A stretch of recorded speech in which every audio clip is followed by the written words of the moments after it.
بسم اللہ الرحمن الرحیم۔ سنہری یادوں کے ساتھ ریاض محمود حاضر خدمت ہے۔ اس دفعہ حاضری کچھ دیر سے ہوئی۔ اس کی وجہ یہ تھی کہ میں کووڈ-19 کا شکار ہو گیا تھا اور کافی عرصہ صاحب فراش رہا، لیکن اب اللہ کا فضل ہے ٹھیک ہوں اور آپ کی خدمت میں حاضر ہوں۔ آپ سے ایک درخواست یہ بھی ہے کہ اگر آپ نے ابھی تک میرے چینل کو سبسکرائب نہیں کیا تو براہ کرم اسے سبسکرائب کر لیں تاکہ آئندہ میں جو بھی پروگرام اپلوڈ کروں وہ آپ تک پہنچتے رہیں۔ یہ 1996 کی بات ہے جب بھارت کے معروف گلوکار ہنس راج ہنس لاہور تشریف لائے۔ میں نے ان کو ملنے کی یا رابطہ ان سے کیا کہ وہ مجھے پنجابی دربار پروگرام کے لیے ایک انٹرویو ریکارڈ کروا دیں۔ وہ مان گئے اور وقت مقررہ پہ لاہور ریڈیو پہ تشریف لے آئے۔ انٹرویو کے بعد انہوں نے بتایا کہ میں نے تو گانا سیکھا ہی لاہور ریڈیو سے نشر ہونے والے موسیقی کے پروگراموں سے ہے، کیونکہ میرا تعلق کسی گائک گھرانے سے نہیں بلکہ ذمہ دار گھرانے سے ہے۔ ہنس صاحب نے فرمائش کی کہ مجھے وہ اسٹوڈیو دکھائیے جہاں سے موسیقی کے پروگرام نشر ہوا کرتے تھے۔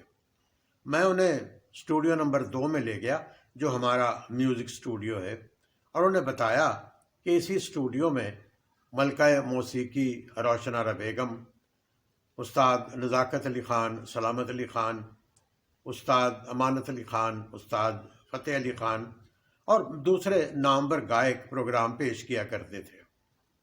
ہنس نے پوچھا، طفیل نیازی بھی یہیں سے پروگرام پیش کیا کرتے تھے؟ میں نے کہا جی ہاں، وہ بھی اسی اسٹوڈیو سے ہی پروگرام پیش کرتے تھے۔ ہنس سجدے میں گر گئے اور کہنے لگے کہ مینوں وہ استھان ویکھن دا مان پراپت ہویا ہے، ਧੰਨ ਭਾਗ ਮੇਰੇ ਜਿੱਥੋਂ ایڈے مہان گائک پروگرام پیش کرتے سن۔ انہوں نے پھر پوچھا، تواڈے کول طفیل نیازی دی کوئی ریکارڈنگ ہے؟ میں انہیں طفیل نیازی صاحب کی چند ریکارڈنگ سنوانے کے لیے لائبریری میں لے گیا اور ان کو چند ریکارڈنگ سنوائیں بھی۔ وہ کہنے لگے کہ یہ ریکارڈنگز تو میرے پاس موجود ہیں، بلکہ میں نے اکسی مفتی صاحب سے وہ تمام ریکارڈنگز بھی حاصل کی تھیں جو لوک ورثے کے ادارے نے ریکارڈ کی تھی۔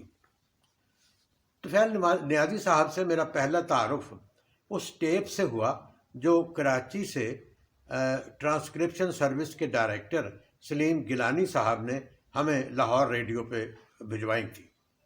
اشفاق احمد صاحب، اکرم بٹ صاحب، تاج الدین صاحب اور میں نے جب وہ ریکارڈنگز سنی تو حیران رہ گئے۔ لوک موسیقی کو اس انداز، اس ڈھنگ اور اتنی خوبصورتی سے پہلے کبھی کسی نے پیش نہیں کیا تھا۔ اس ٹیپ میں ٹوٹ گئی تڑک کر کے تے ساڈا چڑیاں دا چمبا تے چٹی کنک تے بھن دانے تو دوسرے کئی گیت شامل تھے۔ اس ٹیپ کو سننے کے بعد دل میں یہ خواہش بڑی شدت سے پیدا ہوئی کہ اس فنکار سے ملاقات بھی ہونی چاہیے۔ پھر ایک دن یوں ہوا کہ طفیل صاحب لاہور ریڈیو اسٹیشن تشریف لے آئے۔ ان سے ملاقات بھی ہو گئی اور ایک ایسا تعلق قائم ہو گیا جو ان کی رحلت تک قائم رہا۔ طفیل صاحب لوک گیت تو گاتے ہی تھے، لیکن وہ کلاسیکی موسیقی بھی اتنی ہی جانتے تھے جتنی کوئی بڑا کلاسیکل گائک جانتا ہے۔ انہیں اپنی آواز پہ مکمل کنٹرول تھا اور خاص طور پر جب وہ بیدار سر لگاتے تھے تو ان کے سننے والے اش اش کر اٹھتے۔ طفیل نیازی کا جنم 1916 میں جالندھر میں ہوا۔ طفیل نیازی قیام پاکستان سے پہلے ہی پورے ہندوستان میں مقبولیت حاصل کر چکے تھے۔ ان کے کہنے کے مطابق لوگ شادیوں کی تاریخیں ان سے پوچھ کر رکھا کرتے تھے تاکہ وہ ان کی گائکی سے مستفید ہو سکیں۔ قیام پاکستان کے بعد وہ کچھ عرصے کے لیے ملتان میں آن بسے اور گزر بسر کے لیے دودھ دہی کی دکان کھول لی۔ ایک دن ایک پولیس افسر کا گزر ادھر سے ہوا جدھر طفیل صاحب کی دکان تھی۔ وہ طفیل صاحب کو جانتا تھا اور ان کے فن کا گرویدہ تھا۔ اس نے ہی ملتان میں موسیقی کی چند محفلوں کا اہتمام کیا اور یوں طفیل صاحب ایک بار پھر گلوکاری کی دنیا میں واپس آ گئے۔ ریڈیو پاکستان کے سابقہ ڈائریکٹر جنرل سلیم گیلانی صاحب براڈ کاسٹنگ کا ایک بڑا نام تھے۔ ان دنوں وہ ٹرانسکرپشن سروس کے ڈائریکٹر تھے۔ انہوں نے بہت سے فنکاروں کے فن کو نکھارا اور مقبولیت کی سیڑھیوں پر چڑھایا۔ لوگ گلوکارہ ریشمہ، شہنشاہ غزل مہدی حسن اور طفیل نیازی ان کی نگاہ جوہر شناس کی بدولت مقبولیت کے سفر میں کامیاب و کامران ہوئے۔ ٹرانسکرپشن سروس کو بعد میں سینٹرل پروڈکشن یونٹ کہا جاتا ہے۔ اشفاق احمد صاحب نے ایک فلم بنائی، دھوپ اور سائے۔ اس فلم کے میوزک ڈائریکٹر طفیل نیازی صاحب تھے۔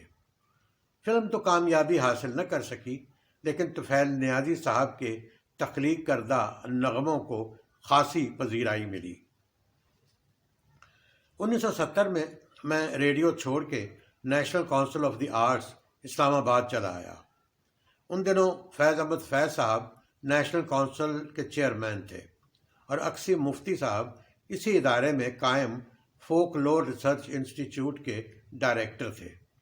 انہی کے ایما پر میں نے ریڈیو چھوڑ کر ان کے ادارے میں شرکت کی تھی۔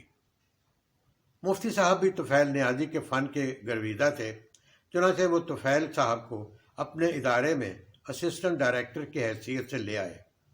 ان دنوں طفیل صاحب سے روز ملاقات ہوتی۔ جب موڈ میں ہوتے تو باجا پکڑ کے کچھ سنانا شروع کر دیتے۔ وہ اکثر بتایا کرتے کہ پاکستان آنے سے پہلے وہ ہندوستان کے بہت سے حصوں میں اپنے فن کا مظاہرہ کر چکے ہیں اور ہندوستان کے مختلف حصوں میں گائے جانے والی موسیقی سے گہری واقفیت رکھتے ہیں۔ ایک روز دفتر میں بیٹھے بیٹھے نہ جانے میرے جی میں کیا خیال آیا کہ میں نے جو ان سے باتیں ہو رہی تھیں اور موسیقی کے بارے میں ہی ہو رہی تھی، تو میں نے ان سے کہا کہ طفیل صاحب، آج کل آپ کی قربت نصیب ہے، کچھ تھوڑا بہت گانا مجھے بھی سکھا دے۔ کہنے لگے یہ باجا پکڑو اور ان 2 کیز پر انگلی رکھ کر گاؤ۔ انہوں نے جیسا کہا تھا میں نے ویسا ہی کیا۔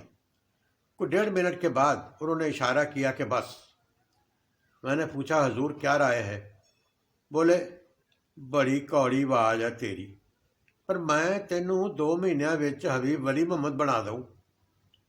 اس رائے کے بعد میں نے موسیقی سیکھنے کے شوق سے توبہ کر لی۔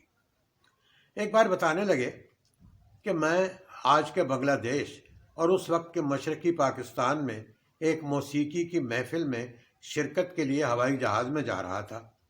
کھانے کا وقت ہوا، ایئر ہوسٹس نے کھانے کا ٹرے میرے آگے لا کے رکھ دیا، ساتھ میں کھانے کے لیے چھری کانٹے بھی تھے۔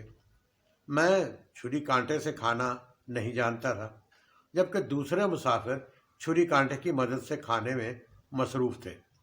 ایئر ہوسٹس مجھے پہچانتی تھی، وہ میرے قریب سے گزری، بولی طفیل صاحب کھا نہیں رہے؟